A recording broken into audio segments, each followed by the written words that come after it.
What's up guys, DuArktik here with another Marvel Strike Force video, and in this video we are going to take a look at the Masters of Evil, and we are going to see if they are also the Masters of Alliance Wars.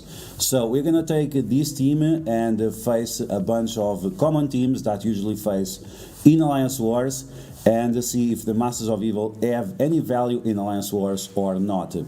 At the end of the video, we're going to make a conclusion and see if you should use them on defense, on offense, and overall the problems that they have with some of the teams. So as always, if you like the information on this video, make sure you share it to your friends on Facebook and Discord. If you're new to my channel, make sure you subscribe for more Marvel Strike Force content, and make sure you smash that like button, like a boss, not like a Master of Evil. Okay, so with that said, let's get started. Okay, so for the first match, we are going to take a look at the Bionic Avengers, and this is a team that you might face quite often in Alliance Wars defense, because they are a raid team. They are a team that requires some investment in order for them to be useful in raids. And usually you don't have many teams where you can use the Bionic Avengers on offense, so it's more likely than not to use them on defense instead. And in this match, I'm not being very careful at all. You should try to stun with Moonstone the enemy with Vision. You should ability block the Deadlock, but I'm not being careful at all, just so you see how ridiculous this is. And this is a punch up of like 10%, 15% or something, so my team is like 900,000 and they are like 1.1 million and something. So even if you play very uncarefully, you are going to destroy the Bionic Avengers easy mode. But what to expect, right? We have a Cosmic Crucible team versus a Ray team, and usually the Cosmic Crucible team should be better. Okay, now we are going to take a look at the Masters of Evil versus Rebirth. This is another team that you might face often in Alliance Wars defense, because once again it's another raid team that you have to invest in. Some people invested on Web Warriors in the past, but if you are a new player or if you are high at the top of the game, this might be a team that you invested in just to do the bio nodes on the Doom 3.5 raids. So as you can see, even that they are able to clear the negative effects away from themselves, it's not like it's really gonna matter. Then, because you have multiple characters on the field and you also have Absorbing Man taunting, there is a high chance that the enemies will attack or Absorbing Man or one of the minions, and if that's the case, it's pretty much irrelevant for your team, because your good characters are still protected. So Ultron, Kang, Moonstone and Titania, they are still safe, and you are just destroying the enemy. So something you should look for is to get rid of Captain America, making sure that his taunt is not in the way. And after Captain America, you just go after Captain Carter and you destroy them. At this point in time, you can pretty much auto, because they will be way too slow and they don't have enough survivability without Captain America and without Captain Carter. Okay, so there you go, Absorbing Man with the Killing Blow. If you have a very, very big Absorbing Man, he's actually a great character. But raise your hands if you have a big Absorbing Man. Yeah, literally no one. Okay, now we have the Masters of Evil versus Astonishing X-Men. This is another raid team. This is another team that you see quite often in Alliance Wars defense. And you might think that this team will be a problem, because you have all those minions. And the beast starts with the ultimate early on, giving a ton of buffs to everyone else, but it's not a big deal. Yes, they can kill some of your minions, but the minions of Ultron, and especially if you have a big Ultron with the 5 red stars that they give away for everyone, the minions don't die that easily. And once again, because we have Absorbing Man taunting early on, taunting on spawn, it might be very unlikely that they are able to reach your minions. And let's be honest, if you are able to reach turn number 2 with Kang, you pretty much win. Okay, now we have the Masters of Evil versus Black Order, and this is a very, very big Black Order, 1.1 million or something, quite big. And you'll see that once again this is not going to be a problem. You can rush for Thanos, you can disrupt Call Obsidian, you can do the special. I actually don't recommend using the special because you rush the enemies too much. But if you just use the basic on whichever character you want, you pretty much win the match. Because yeah, it's the Black Order, they have a lot of firepower at the beginning, but it's not a problem for you, especially because Absorbing Man can take away all those negative effects. Once again, Absorbing Man being a great character, that ability on the special of taking the negative effects away is very, very powerful. And with that said, it's not like they even have a chance. As soon as you get your second turn with Kang, once again, you're gonna win, and there is not anything that the Black Order can do. So they already lost their steam. The Thanos, because of the slow, is not able to do his ultimate, and it's game over before he even does the ultimate. So as you can see, Black Order on defense get destroyed by the Masters of Evil. There you go. Okay, now we have Young Avengers versus Masters of Evil, and this is going to be one of those teams that can be quite annoying depending on the size. I'm facing a very, very big Young Avengers, 1.3 million or something, quite big, all the characters with teal gear and so on, and this team can hurt, especially if you are punching up this much. But if you ability block the Squirrel Girl, if you stun the Echo, this is going to be before Echo has a turn. Even with American Chavez, Echo is not able to give the evades, and that's going to make things even easier. And I'm talking about the evades because Ultron on Alliance Wars is not able to attack characters with evades with his ultimate, so keep that in mind. Okay, Absorbing Man once again clearing all those negative effects away, and now you're going to use Ultron against Squirrel Girl, and as you can see, massive amount of damage. It was not enough to finish her off, but because we are only doing single target damage, that is giving us the opportunity of finishing off the Squirrel Girl before she heals up everyone. So keep that in mind. At this point in time, you don't want to attack multiple characters and speed up that Squirrel Girl. And once again, if you have your second turn with Kang, what can they do? They cannot do anything. It's pretty much instant win as soon as you have your second turn. So keep that in mind, because you don't want to trigger any kind of characters that do turn rewinds or that applies slow to you or something like that. Avoid that as much as possible. So now you just have to clear up, and it's going to be easy. Titania with a big kick on Echo, American Chavez goes away, and you can deal with Kate Bishop easily with Kang by applying Disrupt to her, and it's pretty much game over. Okay, now we have a match that is quite surprising how difficult it is, but if you think about it, it kind of makes sense. So, we have the Marauders, the OG Marauders, nothing changing here, and this is 800,000 Marauders. So, if you face a big Marauders, don't take your Masters of Evil because you might lose. So, Absorbing Man already got wrecked. Now Titania is going to remove the buffs from Strife, but she's not able to remove the Taunt. Then we have to use the special of Moonstone to turn rewind Melin Pryor and also to get Strife out of the way. But once again, this is an 800,000 team. We are punching down 100k, and it's not going so well. Now Mr. Sinister has his first turn and he clones Kang the Conqueror. Yikes, big yikes. And Kang starts with his ultimate, so look at that. Big yikes. So if that was a bigger Mr. Sinister, that could cause us some problems, and if it was if it was the entire bigger team, it would be very problematic. So I went and destroyed that Kang just to rush it, but you can see that the team is halfway dead, which can be a problem. If it was a big Marauders, probably the Masters of Evil would lose. I was actually very surprised by this. Then Emma Frost is going to do her ultimate. Depending on who she attacks, it can be pretty much game over. I do not understand why she attacked the minions, but okay. But at this point in time, we are just going to clear up. But Marauders is such a whole team that this was very surprising. I was like blown away with these results, and it makes me wonder if we are going to have a positive result versus very big Marauders.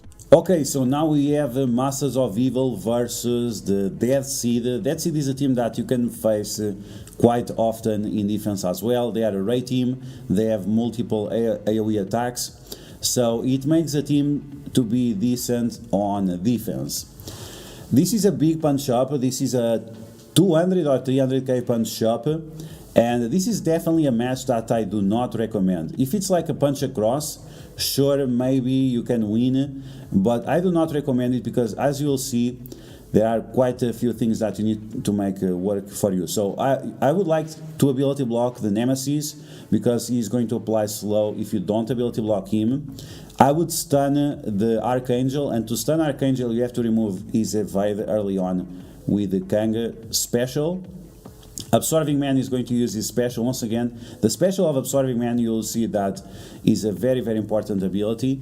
And at this point in time, you should actually rush to take down Archangel with one of your minions, because if you don't take down Archangel, he's gonna keep one-shotting your minions, and that's gonna be a huge problem.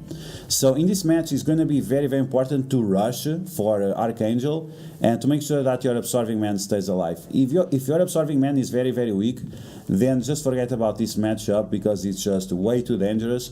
You can get into a cycle that Archangel keeps destroying your minions and it's pretty much game over. So yes, you can beat Dead Seed with the Masters of Evil in Alliance Wars, but it's something that I would definitely not recommend unless it's a very low punch across.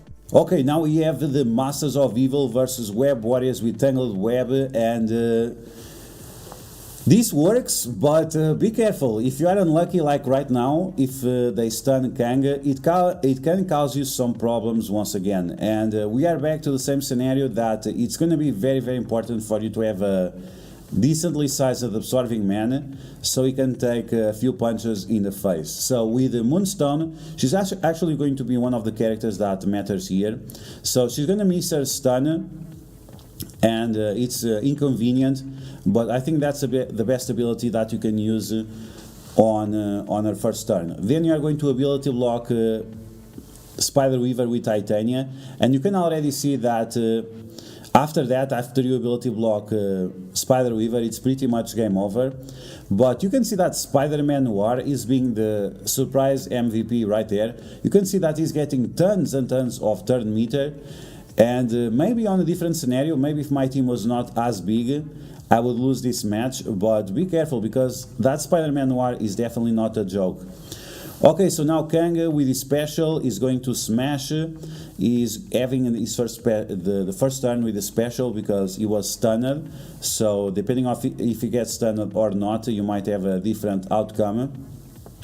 But you can see that we are having quite a few problems here, but it's fine, I guess. It gets to a point that you just overrun. You just overrun the enemies because you have all the minions going on.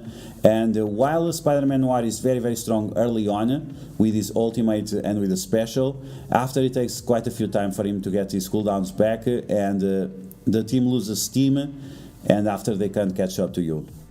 Okay, so now we have the Masters of Evil versus Heroes Asgardians, and as always against Heroes Asgardians, you want to rush on Thor. And I would go with a basic, just to make sure that you really, really smash him, and also that he has Disrupt. I think that's going to be important. You cannot apply Disrupt to Sif because she spawns with immunity, so yeah, of course. And I just use the basic with Moonstone. I think that's fine. With Ultron, you're going to summon those minions. You kind of want to rush it to get rid of the enemy Thor. So first attack with his passive, now with the ultimate. If you are unlucky, you can get stunned right there, and it's pretty much game over. So is this a match that I would recommend? Definitely not. There are a lot of things that can go wrong for you if you get stunned on Kang and so on. Now, if you have the chance of using his ultimate, once again, you pretty much win the game. But you get rid of Thor, but you still have to deal with other characters. Of course, without Thor, the Hero Asgardians are not a big deal, but once again, a lot of things can go wrong for you. If you get unlucky, if you get that stun from Thor, it's a big yikes. So yeah, if you use the basic attack, turn 1 on Thor, maybe you have the chance of winning.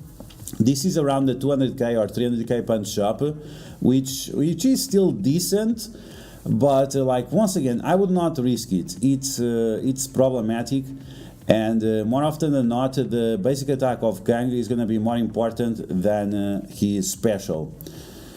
Okay, so you can see the one good thing that you can see right here is that Moonstone, even at low yellow stars, she has huge survivability. She has actually the best survivability in the game. She has healing on turn, she has the evades, and she also has barrier, which is quite good. And because she's so fast, she keeps refreshing these stats quite often. So there she evades that attack. And even that she's the character with the least amount of yellow stars at 3 yellow to red, she has more survivability than Titania and than Kang himself. Even Kang with a huge gear advantage is still not able to keep himself alive as often as Moonstone. Okay, now we have Masters of Evil versus Unlimited, and this might be surprising, but the Masters of Evil can punch up very high against Unlimited. We are punching up almost 400,000 on this Unlimited. You can see that they have the skin for Rogue, they have Eyes of White Blue level 4, and I think one of them is also have Eyes of White Blue level 5, but you can slow Rogue, you can slow Dazzler, you ability block one, you stun the other, and this is important, and then it's pretty much game over. All those negative effects from Sunfire, you can just take them all to Absorbing Man once again and smash Dazzler. Now we have the taunt on Rogue. It's not going to really matter because Rogue is low enough that Ultron can one-shot her. In this specific match, your Moonstone might get targeted early on by Gambit. It really depends on what's the lowest health character, but make sure you pay attention to that. But Titania can remove all the positive effects from the enemies, and that's super convenient. You just want to make sure that neither Rogue and neither Dazzler do anything special. And at this point in time, use the ultimate of Kang, and as always, after you use the ultimate of Kang, you pretty much win the match, and there you go. Okay, now we have a special match. We have Infinity Watch versus Masters of Evil, but this is a small Infinity Watch. So unfortunately, I didn't have the opportunity to test against some big Infinity Watch. My alliance is not full of whales, so not many people have huge Infinity Watches. But this is a punch down of 100,000, and you'll see that even we are punching down 100,000, many of these characters have teal gear and so on, but Masters of Evil just destroy them. If you are able to get the Infinity Watch low enough and then you use the ultimate of Kang, you are going to completely disintegrate Infinity Watch because they are not able to revive. Yes, even outside of Cosmic Crucible, the ultimate of Kang destroys the enemies and does not allow them to revive. So you can see that Adam Warlock died right away and he didn't even revive. And now I could have summoned the minions here with Ultron. I should probably do that, but I just wanted to see if Ultron would be able to one-shot that Moondragon. And finally we have Nebula and we have Gamora. If you are facing a big Infinity Watch, just focus as much as you can on Nebula or Gamora, one of them, and then finish them off with Kang, and it's pretty much game over because they cannot be revived and they just cannot survive. Okay, so as you can see, the Masters of Evil can get some value in Alliance Wars offense. What about Alliance Wars defense? In my opinion, I would not use this team on Alliance Wars defense, and the reason why it's because most of the characters have single target abilities and because of the order of abilities. Usually on defense, characters with their ultimates available on turn 1 are going to use their ultimates first. So characters like Absorbing Man, characters like Moonstone, instead of using their specials, they are going to use their ultimates. And that's a problem because you don't want them to use the ultimates first. So this is a big no-no to use these characters on defense. Then we have multiple abilities that are single target, like the ability block from Titania, the ultimate from Ultron, and we also have the special of Moonstone. So if you are in a scenario like this, having this team on defense is bad because it's very, very likely that the AI will attack the wrong character. So, in my opinion, it doesn't make sense to use them on defense. On top of that, Absorbing Man, if he doesn't have the stats on defense, he's pretty much a garbage character. And at the same time, you can split this team in other different teams, make hybrid teams with these characters, and I think like that you are going to get a lot more value. So in the next few days we're going to be testing out a few hybrid teams to see if we get a lot more value out of these characters, because as a whole, yes, this team can do a few nice things like destroying the Young Avengers, destroying Unlimited, but let's be honest, we already have so many teams that do that. Do we really need another teams? So I'm gonna try to make some hybrid teams that can destroy maybe a few of other teams that are more important, like Darkhold or even Gamma. Now, something that you should avoid as much as possible is Ultron together with Ultron against Darkhold, because yes, every time the minions have a turn, you'll make the Darkhold to go faster. The Morgan Le Fay, she's going just completely nuts whenever Ultron summons the minions. Then, as you saw, Spider-Man Noir is a big deal because he keeps getting turn meter whenever you get buffs on your team. Then we have other characters like Wakanda. If unfortunately you face some Wakanda on defense, Wakanda will destroy your team as well, especially if they have Nakia. It's pretty much game over for you. So this is something that those teams that I mentioned, you really want to avoid. And of course Gamma and maybe even Weapon X, because they go so much faster. Maybe Weapon X we can beat. Unfortunately, I didn't have the chance of testing out Weapon X, but Absorbing Man is a great character against Weapon X. But yeah, if you let Omega Red have his second turn, it's pretty much game over for you. So this might be something that we test out in the future, but it's uncommon to see Weapon X on defense. So that's the Masters of Evil in Alliance Wars. They are somewhat mid-tier. They are maybe B+, and as a whole the team is okay. Don't expect a lot out of them, and as I said, they require quite a big investment, especially on Absorbing Man and even Titania, to make sure that the team is going. And the characters that guarantee you the win is going to be Kang. So Kang is definitely the character you want to max out, but also Ultron, because the bigger Ultron is, the bigger his minions are also going to be, and that's important because it will make you more likely to win most of the matches. So I hope you guys enjoyed this video. If you did, make sure to smash that like button, and if you found the video helpful, make sure to share it to your friends on Facebook and Discord. If you're new to my channel, make sure to subscribe for more Marvel Strike Force content, and I will catch you guys later.